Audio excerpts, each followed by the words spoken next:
नमस्कार दोस्तों, मैं डिबेट गुरु चैनल पर आपका स्वागत करता हूं। दोस्तों, मुझे अब पता लगा है कि सच बोलना कितना खतरनाक है। सच बोलना भी कई बार बहुत से लोगों को कड़वा लग जाता है दोस्तों, लेकिन सच बोलना चाहिए। जो गुर्जरों का इतिहास है वैसा इतिहास किसी का हुआ ही नहीं। मैंने सारा इतिहास पढ़ लिया, मुझे ऐसा इतिहास किसी का लगा ही नहीं दोस्तों। मैं क्या करूं? कि इनका इतना महान इतिहास है, मेरे भाइयों का इतना फैला हुआ इतिहास है, इतनी जगह इनका जिक्र हुआ हुआ है। इनके पास सारे ताम्रपत्र हैं, सब कुछ शिलालेख हैं, सारे सारे सब कुछ, सारी चीज़ें तो इनके पास हैं, फिर भी इनका नाम इतिहास में क्यों नहीं है? और इतिहास मुझे वो लोग बाग सिखा रहे हैं जो 13वीं 14वीं शताब्दी के बाद जिन्होंने ये सारा कुकर्म किया है ना, इतिहास के पन्नों से हमारी गुर्जर जाति का नाम हटवाने के लिए जिन लोगों ने सारी की सारी कलाकारी की है ना, वो लोग बाग आजकल मुझे इतिहास सिखा रहे हैं। अगर मैं कुछ पूछता हूँ या कोई प्रमाण देता हूँ ना, तो मुझे प्रमाण के बदले में गालियाँ मिलती है भाई साहब, इतनी इतनी सारी। कोई बात नहीं, दो गालियाँ, क्या होगा, गाली दो, क्या करोगे, गाली करोगे दो, कब तक गाली दोगे तुम भी? गालियाँ देने के बजाय ना, अगर तुम एक दो प्रमाण मुझे दिखा दो ना, कहीं पे तुम्हारे हैं, तुम कहीं पे हो, तुम्हारा कोई अस्तित्व है, तो उससे मजा आएगा दोस्तों। ऐसा कुछ नहीं होने का तुम खामखाई गाली देते रहोगे। मैं भी परशुराम वंशज हूँ, गाली सुनने का नहीं कभी भी तुम्हारी इन बातों को, लेकिन कभी ना कभी तुम इन चीज़ों का जवाब जरूर मिल जाएगा। ठीक है दोस्तों? तो मुझे इन चीज़ों से भयभीत नहीं लगते हैं, भय नहीं लगता कि तुम मुझे खामखाई गाली दे रहे हो या क्रिटिसाइज कर रहे हो, मेरा ये कर रहे हो, ऐसे कर रहे हो। ठीक है? तो अभी मैं इस टॉपिक के बारे में आगे बढ़ाऊंगा कि जो हमारा गुर्जर इतिहास है उनका क्या महान योगदान है दोस्तों। वास्तव में पूरा इतिहास इनके महान योगदान से भरा पड़ा है दोस्तों, कहीं पर भी देख लो आप उठा के। उसी में से एक टॉपिक मैं आज उठाऊंगा, जो चीनी यात्री था हिनसांग। ठीक है दोस्तों? तो भीनमाल एक जगह है जो राजस्थान राज्य के जालोर जिले में आती है। इसको गुर्जर रियासत भी बोलते हैं दोस्तों। तो जो हिंसांग था यहाँ पर 629 से लेकर 645 ईस्वी तक का उसका काल माना जाता है कि इस दौरान वो यहाँ पर आया था। ठीक है दोस्तों? जिसमें उसने लिखा कि भीनमाल का 20 वर्षीय नवयुवक अक्षत्रिय राजा अपने साहस और बुद्धि के लिए प्रसिद्ध, ठीक है, वो बहुत प्रसिद्ध था। वह बौद्ध धर्म के अनुयायी थे। यहाँ के चापवंशी बड़े शक्तिशाली और धन धान्य पूर्ण देश के स्वामी थे। ठीक है दोस्तों? बहुत शक्तिशाली थे चापवंश उस टाइम पे, और खूब इनके पास पैसा था उस दौरान। ठीक है? तो हिंसांग के अनुसार 7वीं शताब्दी में दक्षिणी गुजरात में भड़ोच राज्य भी विद्यमान था। भड़ोच राज्य के शासकों के कई ताम्रपत्र प्राप्त हुए हैं, जिसमें इनकी वंशावली और इतिहास के बारे में पता चलता है। ठीक है दोस्तों? इन शासकों ने स्वयं को गुर्जर राजाओं का वंशज माना है कि हम गुर्जर राजाओं में से ही हैं। ठीक है दोस्तों? कि हमारा वंश जो है वो गुर्जर राजाओं में से ही है।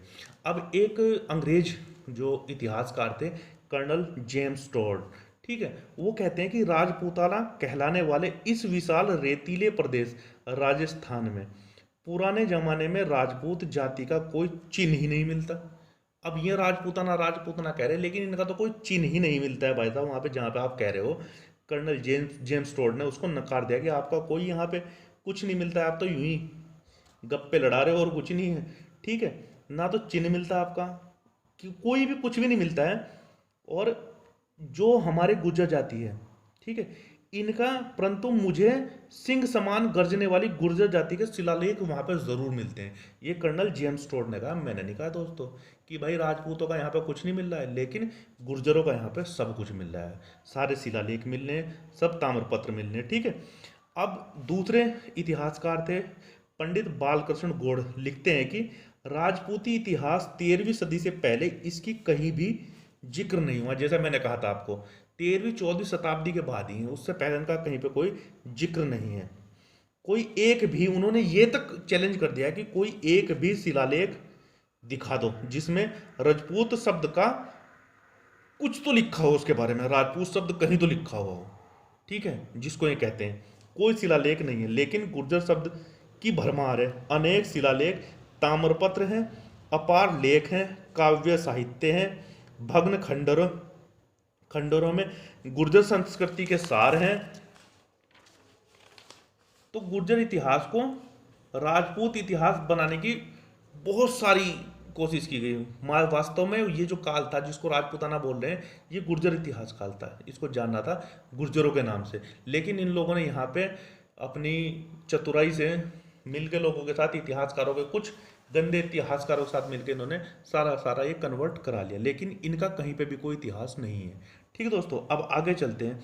इतिहासकार सर एथेनस्टेन बेनेस ने गुर्जर को सिसोदिया, चौहान, परमार, परिहार, चालुक्य और राजपूतों के पूर्वज कहा है। मतलब हम जितने भी यहाँ पे भी जितने भी वंश आज की डेट में है ना, हम अक्षत्रिय वंश जितने भी हैं उन सब के हम पूर्वज हैं। ठीक है भाई, हमारे में से ही निकले हैं सब।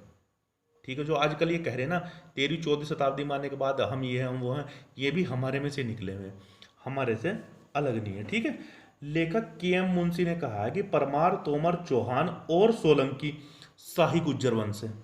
ठीक है दोस्तों, शाही किसने कहा था? ये के.एम. मुंशी ने। अच्छी तरीके से देख लेना इसको भी। ठीक है दोस्तों, स्मिथ ने कहा है कि गुर्जर वंश जिसने उत्तरी भारत में बड़े साम्राज्य पर शासन किया और शिलालेखों में गुर्जर प्रतिहार के रूप में उल्लेखित किया गया है, गुर्जर जाति के थे। तो गुर्जर प्रतिहार वंश को भी अपना बताते हैं कि भाई हमारे हैं तो ऐसा वैसा, लेकिन शिलालेख मिल गए हैं वो गुर्जर जाति के हैं, आपके नहीं है। ठीक है, अब डॉक्टर के जमानदास यह भी कहते हैं कि प्रतिहार वंश गुर्जरों से निकला है और यह एक मजबूत धारणा है कि राजपूत समूह भी गुर्जरा वंशज थे। ठीक है दोस्तों, ये भी हमारे ही वंश में से निकले हुए थे। ये जो है के जमानदास डॉक्टर वो कहते हैं।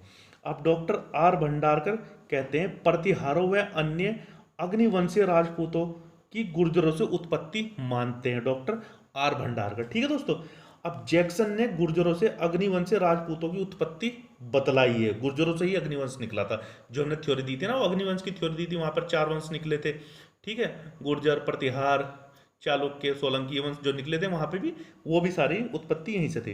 अब राजपूत गुर्जर साम्राज्य के सामंत थे, ये मैं आपको पहली वीडियो में बता चुका हूं कि ये तो हमारे सामंत थे। गुर्जर साम्राज्य के पतन के बाद इन लोगों ने अपने स्वतंत्र राज्य बना लिए। ठीक है दोस्तों, कि जब हमारे राज्य का पतन हो गया था तब तब लोग ये एग्जिस्टेंस में ये जाति तब आई है, उससे पहले कहीं पर नहीं थी। के.एम. पन्नीकर, ठीक है दोस्तों, उसने अपनी बुक है सर्वे ऑफ इंडियन हिस्ट्री में लिखा है कि गुर्जरों ने चीनी साम्राज्य, फारस के शहंशाह, मंगोल, तुर्की, रोम, मुगल, अरबों को या और वहाँ के खलीफाओं की आंधी को देश में घुसने से रोक दिया। ठीक है दोस्तों, मतलब हम प्रतिहार कहते हैं ना गुर्जर को, तो प्रतिहार की उपाधि इनको यहीं से मिली थी कि इन लोगों ने इनको वहीं पे रोक कर रखा था। ठीक है दोस्तों, अब सुलेमान ने गुर्जरों को इस्लाम का सबसे बड़ा दुश्मन बताया। दोस्तों आपको जानकर ये बड़ा आश्चर्य होगा कि अरबों ने ये कहा था कि गुर्जर प्रतिहार वंश ने हमें यहाँ पर 300 साल तक रोके रखा, नहीं तो जो हमने 12वीं शताब्दी में जब जयचंद ने गुर्जर सम्राट पृथ्वीराज चौहान जी के साथ धोखा कर दिया था, तब मोहम्मद गौरी ने उनको हरा दिया था, तो तब माना जाता है तब से लगभग। तो उन्होंने ये कहा था तभी कि हमें गुर्जर प्रतिहारों ने हमें मतलब गुर्जर शासकों ने यहाँ पर लगभग 300 सालों तक रोके रखा, उन्होंने हमें अंदर नहीं घुसने दिया। अगर ये लोग बाग हमारे साथ या इतिहास में ये ऐसा ना करते, धोखा ना करते, तो अरब यहाँ पर कभी भी अपना आधिपत्य नहीं जमा पाते। और फिर कहते हैं ये लोग बाग कि हमने ये किया वो किया। अरे भाई, आप लोगों के कारण ही तो हमारा देश अरबों का गुलाम हुआ पहले, तो फिर अंग्रेजों का गुलाम हुआ। आप लोगों की लड़ाई के कारण, जो आप लोग आपस में लड़ते रहे, आपने तो बड़े बड़े योद्धा जो आप में भी हुए हैं बाद में, जो महाराणा प्रताप हुए, राणा सांगा हुए, उनको खपा दिया। तो दोस्तों ऐसा कुछ नहीं है, अगर आप लोग सही से काम करते, अपना जो काम था आपका, जो आप गुर्जर प्रतिहारों के सामंत थे, उस काम को आप सही से करते, वहां पर धोखा ना करते आप अपनी। ठीक है, आप लोगों ने अंग्रेजों का और मुगलों का, अरबों का, इनके सामंत बनने का काम तो कर लिया कि इनके सामंत बनना तो आपको स्वीकार था, लेकिन गुर्जरों का सामंत आप नहीं बन पाए।